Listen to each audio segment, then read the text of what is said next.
बिहार के दौरे पर पहुंचे प्रधानमंत्री नरेंद्र मोदी ने बाबा साहब डॉक्टर भीमराव अंबेडकर के अपमान को लेकर लालू प्रसाद यादव और उनकी पार्टी आरजेडी पर जमकर हमला बोला है।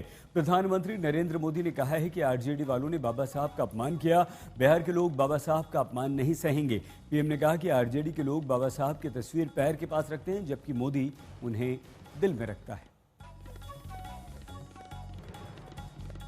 दलितों और पिछड़ों का अपमान करते हैं लालू प्रसाद यादव और आरजेडी।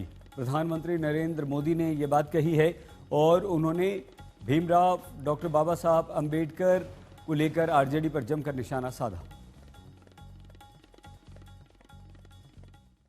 इनकी राजनीति का कुल जमा निचोड़ यही है, अपने अपने परिवारों के हित के लिए ये देश के बिहार के करोड़ों परिवारों का अहित करने से भी नहीं चूकते हैं। खुद बाबा साहब आंबेडकर भी इस प्रकार की राजनीति के बिल्कुल खिलाफ थे। इसलिए लोग कदम कदम पर बाबा साहब का अपमान करते हैं।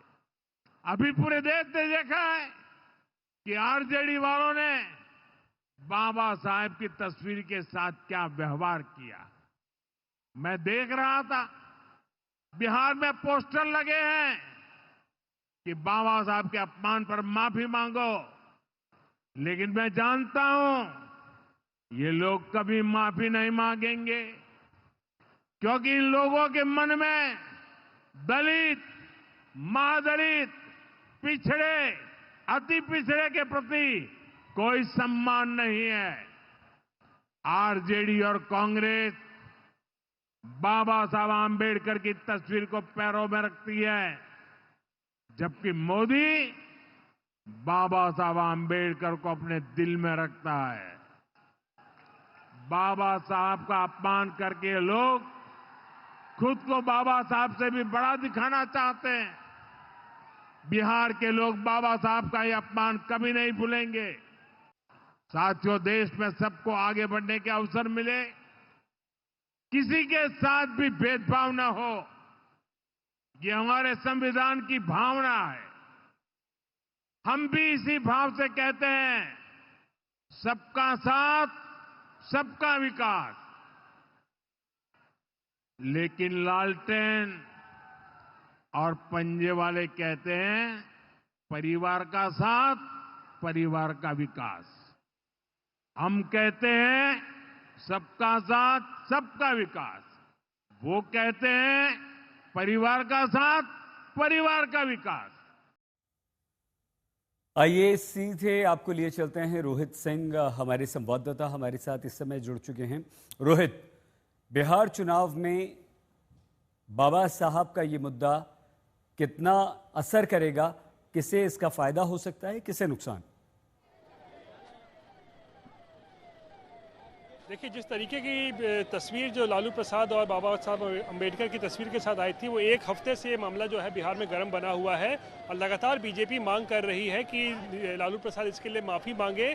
लेकिन तेजस्वी यादव ने साफ कर दिया है कि माफ़ी मांगने का कोई सवाल ही पैदा नहीं होता है, क्योंकि लालू प्रसाद ने कोई उनके हिसाब से जो है कोई अपमान किया ही नहीं है। और इसीलिए आज हमें ये लग रहा था कि क्योंकि ये मामला इतना अब गर्म हो चुका है बिहार में, क्या प्रधानमंत्री भी इसका जिक्र करेंगे। और हुआ भी वही, जैसे ही उन्होंने भाषण समाप्ति की ओर था, उन्होंने लालू प्रसाद पर सीधा हमला बोला है दलितों के अपमान को लेकर, अंबेडकर के अपमान को लेकर, और कहा कि जनता उन्हें माफ नहीं करेगी, यानी कि चुनावों में इसका सबक सिखाएगी। यानी कि एक ऐसा बड़ा मुद्दा हो गया है जहां पर अब बीजेपी इस मुद्दे को जो है गर्म रखना चाहती है और इस मुद्दे के सहारे जो है दलित मतदाताओं तक, दलित वोट बैंक तक जो है वो पहुंचने की और उस वोट बैंक को साधने की कोशिश कर रही है।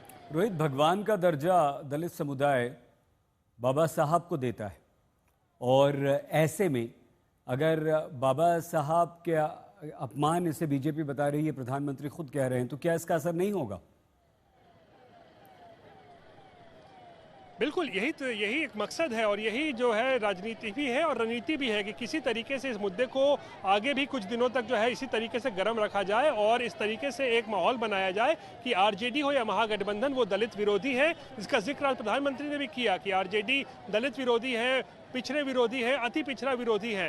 तो कहीं ना कहीं बीजेपी अब इस नैरेटिव को सेट करने में लगी हुई है कि दलित हो या फिर पिछड़ी जाति, अति पिछड़ी जाति, ये सब जो है आरजेडी इनके विरोधी रहे हैं और बीजेपी असली हितैषी है। और इसीलिए इस मुद्दे को जो है लगातार एक सप्ताह से बीजेपी जो है वो भुनाने में लगी हुई है। मामले को गर्म रखा गया है ताकि दलित मतदाताओं तक पहुंचा जा सके और इसका फायदा बीजेपी को मिले चुनावों में। बहुत धन्यवाद रोहित सिंह, हमारे संवाददाता।